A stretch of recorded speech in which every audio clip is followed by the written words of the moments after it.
Everybody's apologizing. That's essentially all I'm saying. I don't know if it's like they have too much at stake with their corporate media contracts, so they don't want to get cut out of that. What it is. I mean, I think that's a Jimmy good kind of Fallon time. just did a public apology. Right. It was 20 years ago on Saturday Night Live. He dressed up like Chris Rock, which is obviously black.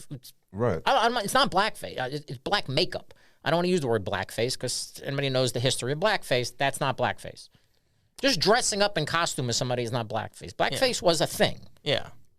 Where they You mean they like like Jimmy Kimmel did the same thing, where he's like Karl Jimmy Malone Kimmel or did some the shit. Karl Malone. I'm talking about Jimmy Fallon. No, right. But wait, are you saying that's blackface? No, it's not blackface. Oh, okay. Like, And people who argue it's about that the intent is what you mean? there's no intent. Blackface was at the 1920s minstrel shows. They took roles from black Birth people. of a Nation type deal. Yeah, it was Al Jolson. He was the biggest entertainer in the country in 1927. Yeah. He was the jazz singer. He did everything in blackface.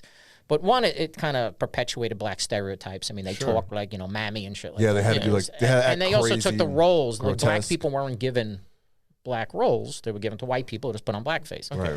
Dressing up as somebody that you're impersonating, Right. there's no intent. It's not a disrespect. If you want to do an impersonation, like, you ever seen anybody impersonate Jack Nicholson? Anybody who does Jack Nicholson. What do? You put on Ray-Ban sunglasses and pull your hair back and go, where did they get a load of me? You do the shitty Nicholson impersonation. But you want to look like him. Yeah. Right. That's what an impression is. So he did Chris Rock. He's friends with Chris Rock. He crushed the impression. It was 20 years ago. And he should apologize now. And now somebody, you don't have to dig this up. It's Like, Saturday Night Live. It's not like you had to know go into about the it. archives. I can think of, off the top of my head, at least 5 scenarios where somebody was dressed as a black person on Saturday Night Live. Sure. And nobody gives a shit. All the time. Billy Crystal, for 2 full seasons, was Sammy Davis Jr. Not one sketch. 2 full seasons. Nobody gives a shit. I remember seeing Jimmy Kimmel doing what Karl Malone say on The Man Show, like back when it was actually on Comedy Central when I was in middle school. I mean, 20 years ago. basically. The reason they're giving it to Jimmy Kimmel is he's kind of one of these virtual signaling guys who's coming after everybody. Right. So like, how you like it now? Right, Exactly. That's a good way of putting it. Kimmel came out, fucking might as well gone on tour, an apology tour. Yeah. He's like, oh, I'm really sorry. But you're not sorry. It's your corporate media people told you And there's that you nothing have to worse than apologize. watching somebody who's powerful. Like, draw a line in the sand Yeah. because these companies cower so quickly. Soon as somebody goes, I'm offended, it's like, I'm like, dude, that's what it took one person to write a fucking blog and you changed your corporate policy? Like, are you kidding? Yeah. Do you see that before they did it with Gone with the Wind, now they just did it with Blazing Saddles. Where they're taking it off. That's always, like, they've been talking about that for years. Fucking getting rid of that. Before it, they have to have like a Trigger warning. trigger warning. Yeah. I thought the trigger warning was going to be like a line that says this may contain racially sensitive material. I'm like, Yeah, whatever. I who thought that gives a- was the trigger warning. No, it's like a 3-minute speech from some lady who's a professor out in Berkeley. It's like a 3-minute video. You know, something, all it needs to be is like a literal, like just like they have the R rating or PG-13. Yeah, I thought that we comes already up had before it. school. Right, that's what I'm saying. you I would thought we think already had that, the like, it MA, would- mature audience. But here's I an thought- example. And you've seen Blazing Saddles? Yeah, of course. Blazing Who hasn't? Saddles is a parody that makes fun of racism.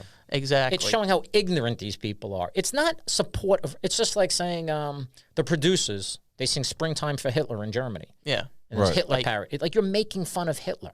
Right, and made by a Jewish guy. And Well, you're I'm Jewish. you're I'm thinking Jewish, just he's Jewish too. I mean, I may start a protest and just start screaming as a Jew, like I'm offended by Well, every. Who was it? Dave Chappelle, when he did, I think his last Netflix stand. Or one, No, the most recent one was the George Floyd one. It was no, the one before that, I think. But doesn't he Well, talks the George about Floyd that? wasn't a stand-up special. That was like a YouTube. like, It was called like 8 minutes 46 seconds. Yeah, Yeah, that was more of yeah. a public service. I didn't see thing. that. No, but he. Do you know the special I'm talking about? The one before? Like, do you know what I'm talking about? Yeah, I know the Asian woman got offended. Was that? No. He brings up. He actually says that like essentially black people have the biggest claim to. Being offended, and Jews are kind of like second. Like there's no comparison. There's a pecking order? Yeah, that's he actually said that in There's the a middle of social the show. That's an incredible statement to make, especially on a Netflix special. But I'll tell you what that statement comes from. And again, this is a Ben Shapiro thing, but when I heard it, I go, huh. There's equality of opportunity. Who has opportunity, like what's happened to them, what kind of oppression have people felt, and then there's equality of outcome. totally, right. That's communism. So the problem is Jews, for the most part, are above average education, way above average salary. Right. They're not right now. They're not a struggling people. Right. So it's hard to play the victim role when you're successful and educated. Yeah. If you're a minority who's financially destitute and, you know, you're in jail and blah, blah, blah, so you rank higher on the social scale of victimhood based on equality of outcome. Okay. That's that make actually sense? that's a good mindset to have. It's easy to look scream at. if you're poor and everybody knows in jail. You're like, look at my fucking life. But if you're like, well, you know, we had a Holocaust and they murdered 8 million of us, and people go, yeah, but you make a pretty good living. Yeah, but that was 80 years ago, and they try to rationalize it like that. Yeah.